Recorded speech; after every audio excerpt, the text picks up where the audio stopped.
สบายดีเด้อพ่อแม่พี่น้องวันนี้สิมารีวิวเนาะกำลังสนวนกันเรื่องเฮ็ดเฮือนอยู่เลยเนาะพี่น้อยสิไปรีวิวให้เบิ่งนี่ตอนนี้ก็ให้อ้วนกับลุงเฮ็ดอันนั้นเบิ่งหน้าเราพี่น้องเอ้ยอุ่นโยดอยู่จับอันนั้นให้เราสิขึ้นไปเฮ็ดเพดานข้างทางข้างมันก็เจ้าเอิญยังกระโบโหเนาะอันนี้ลุง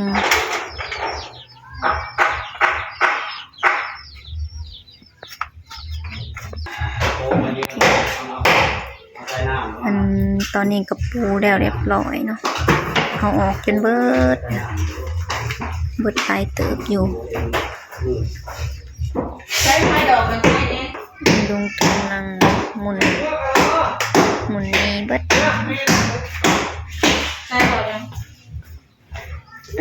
มาแล้วบ้างทำเราเห็ดขางมันพี่น้องลมคือเก่าพี่น้องเอ้ยมื้อนี้แต่ว่าบ่แห้งคือเมื่อวานนี่เมื่อก่อนนั้นเนาะเมื่อวานแห้งอะไรอ่ะเนาะว้าวก็ได้ค่ะ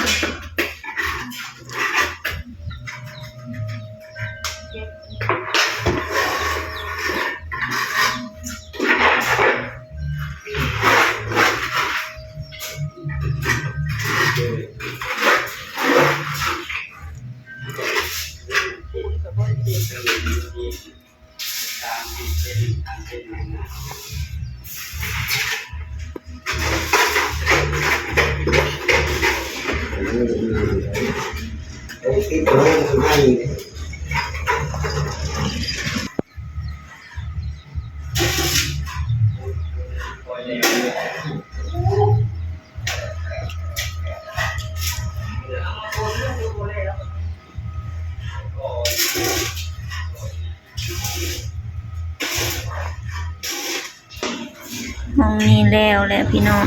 เหลือ2ห้องเฮ็ดไปเถื่อละห้องเนาะที่2ป้ากะโลเหลือได้ค่ะบ่แม่นเหลืออยู่บ่หรือบ่พออันนี้ก็พอกระเทินเนาะพี่น้องแบบมันเบี้ยวว่าซั่นซะตอนก่อนะกะโยกซ้ายโยกขวาอยู่ก็เลยเบี้ยว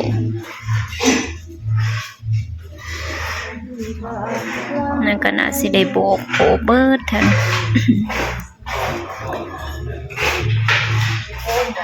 กะโลกับสีขาวสะหงเป็นคนเลือกของแนวอันสะหงหมักสีขาวเนาะพี่น้องก็เลยเอาสีขาว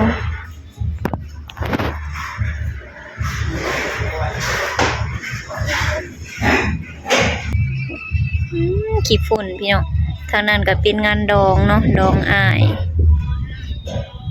เดี๋ยวสิซูมให้เบิ่งว่าโหมันสิได้บ่เนาะย่านเสียงเพลงกับอันนั้นไผหน้าตาเป็นจังไดบ่ฮู้เบิ่งบ่เห็นซ้ำเนาะบ่เห็นซ้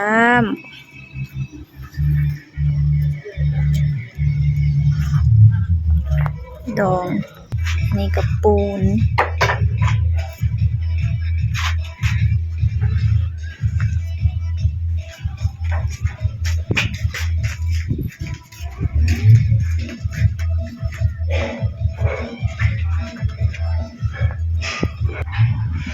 ถ้าเบิ่งตอนนั้น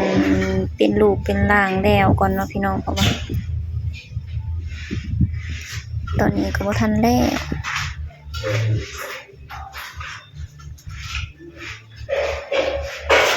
ใส่ลงตรงนั้นกะโล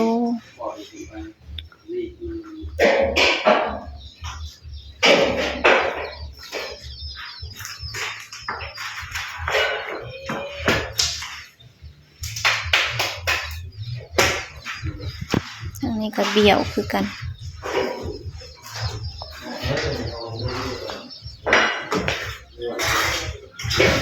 แล้วผมอยากเข้าใช้เรือก็จะเอาใช้กับขวดเดียว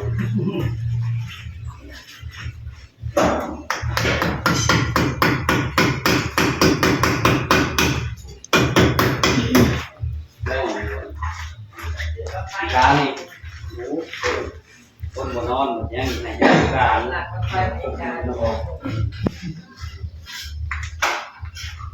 คนบนนอนเล็กน้องพ่อของหมูเล็กอยู่กลางผมเขาหน้า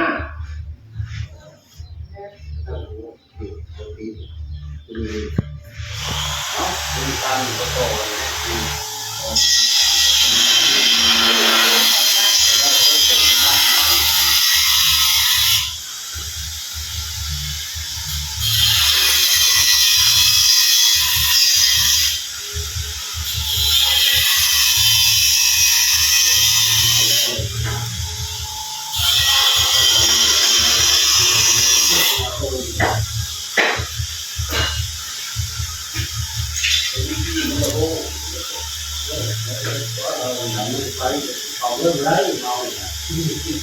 ตอนนี้ก็ยังบ่เป็นรูปเป็นร่างดอกพี่น้องยังเค็งๆข้างๆอยู่เนาะ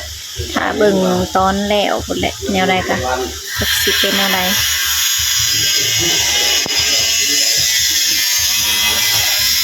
เสียงก็สิดังๆแน่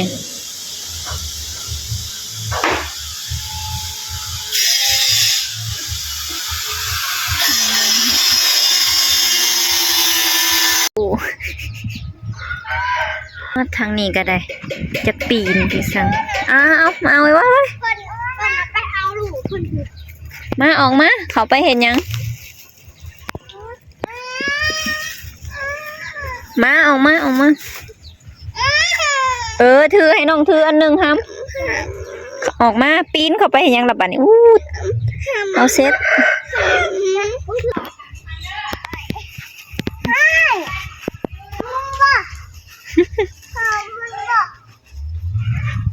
ไป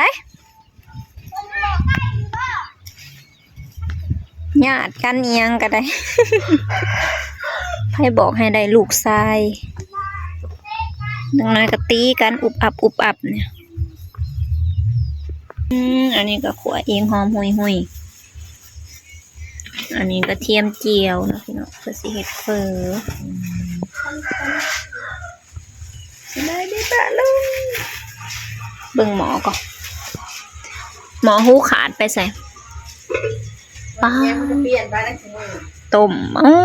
ต้มดงสงสัยได้มาแต่ดองค่ะเจ้าปานผูดเฉยเปียกพี่น้องอันนี้แล้วเลยเฟอเนาะอันนี้อยากใส่ถ้วยน้อยๆมันเกะกะพื้นที่มีเต็มแล้วนะคือใส่เครื่องลวกน้อยแทนกินอิ่มอยู่เอาแบบป้าพี่น้องเฟองัวคันนั้นมาแล้วแหละคันว่าเฟอเนื้ออะไรบ่ได้กินเด้อต้องว่าเฟองัวเฟอหมู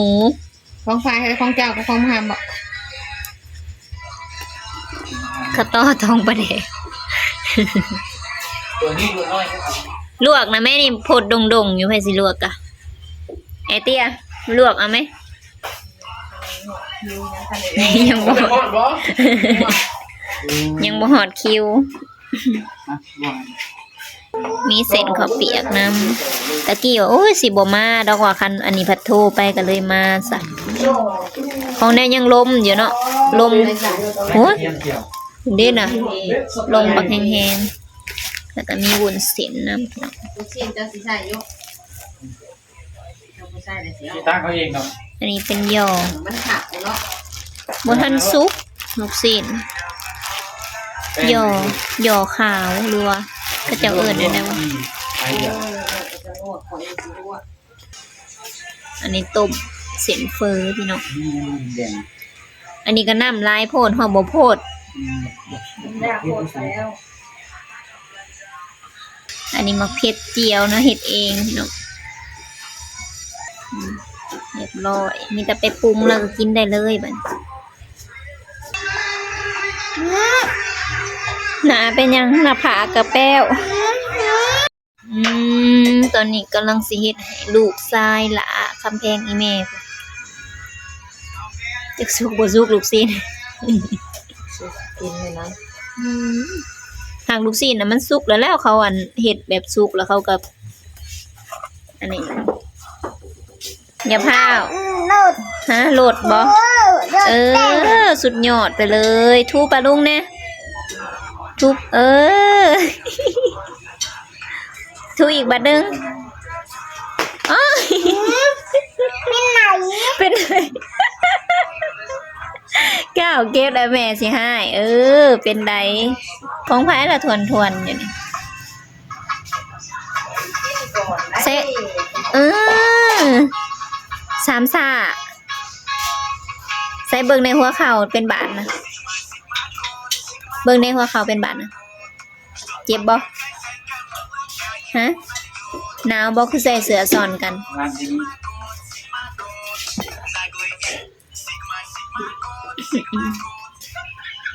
ทางปุ่นก็บุ่นลังวุ่นเลย ขาดเด้ออันนี้เด้อ ตอนนี้กำลังปรุงพี่น้อย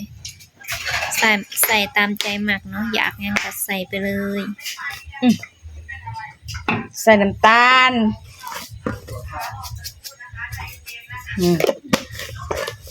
คันงดได้ก็ดีเด้อน้ำตาล บ่ดีดอกมันบ่แซ่บ อันนี้พริกไทย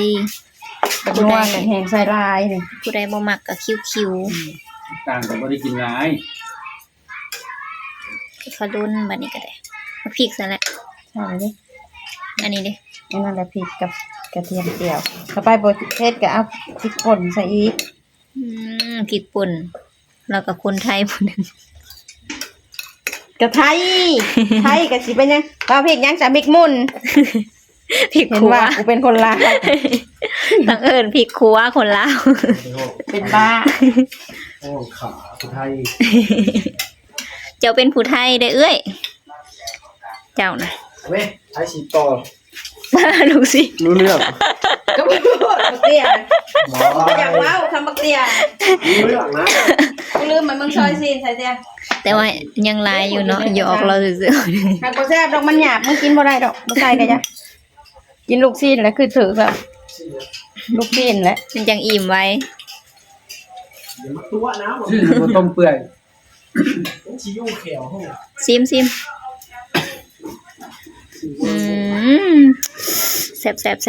บโอ้ยจางพุ่นน่ะสุดน้ำอีกบัดหนึงยังบ่แซ่บอยู่เพิ่นว่าเติมอีกก่อน ว่าไม่พายเงินน่ะลูกพาราน่ะลูกวันกำลังเก็บข้าวถุงเพิ่นมา โจอยู่ไหนวะ เลี้ยงได้รถจังว่า ตื่มอีกแล้วพี่น้อง อยู่ ตื่มอีกเลย ตื่มพริกป่นอีก บ แล้ อ ว กแล้วว่าบ่แซ่บ ลูกกูคือเม็ดใช่ปะ คุณขมำอยู่เบิดถ้วยหนึงแล้วเก่งเอาอีก เอาอีกบ่ลูก ผู้หนึงนะผู้หนึงอยู่พี่โอ้เก่งแท้วะลูกไผวะกินน้ำ น้ำลูกกินโห กินน้ำมันหมายถึงว่ากินน้ำมันลูกซีนน้ำมันนี่น้ำเฟอแซ่บบ่ คือนะ แซ่บบ่ เอาลูกนี่มาสิไปเลยเอาหมักซีนบ่ลูก บ่แม่นลูกคนลาวได้อเอิ้นแนวนี้หมาก เม็ด ซี ใส่แม่บ่ได้ใส่ย่างนะ ข้างพ่อหมอเปลี่ยน ออกนะ นักกระทะเนี่ยมันเดือดไว้มันบาง งอกลวกก่อน ลูกงอกลวกนะน้ำมันลวกเอา มาส่งบ่เดียวก็คืออันเขาสั่งเบียร์สั่ง ให้ผมมือตีใส่ก่อน โอ้โห สรุปว่าเอาเนี่ยแต่ละคนเนี่ยคนได้อย่างก็เขาบอกกันหลาย มันมาเจอก่อนนี่ว่าปั่นแก้ไม่กันปั่นลูกศิษย์ป้ากินลายแท้นี่นะ3ถ้วยพุ่นป้าสำหรับคลิปนี้ก็ขอลาไปเพียงเท่านี้นะพี่น้องมากินฟื้อกันอันนี้ของเซาหงตอนแรกก็อยากตอนนี้เซาอยาก สอนลายแล้วใส่ ซีนอีกแล้วอันนี้ก็จุดขึ้นไข่แล้วพี่น้องมันเย็นอากาศมันเย็นเนาะความจริงแล้วห้างก็อุ่น อันนี้เป็นอีหยังว่า เป็นกระดูกอ่อนเนาะต้มกระดูกอ่อนเนาะอันนี้เจียวมาเด้อพี่น้องกินข้าวน้ำกันอันนี้เฟอเซาหงเนาะ